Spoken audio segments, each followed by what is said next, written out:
القبائل الصحراوية المختلفة.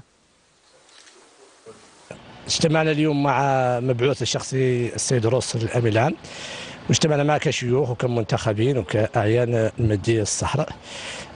طرقنا هو أن اليوم لاحظنا بأنه تفهم كلامنا وتفهم الموضوع، وطلب عنا نتعاونوا باش نلحقوا حل القضية الصحراء.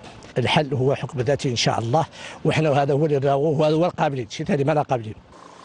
كريستوفروس عقد لقاء مع والي جهة العيون رفقة عدد من شيوخ القبائل الذين بلغوه قناعتهم الراسخة بنجاعة الحكم الذاتي. على أن هناك مجموعة كبيرة تمثل الأغلبية ولها رأي، والرأي هو خيارها للوحدة، وعلى أنها هي الأغلبية الساحقة.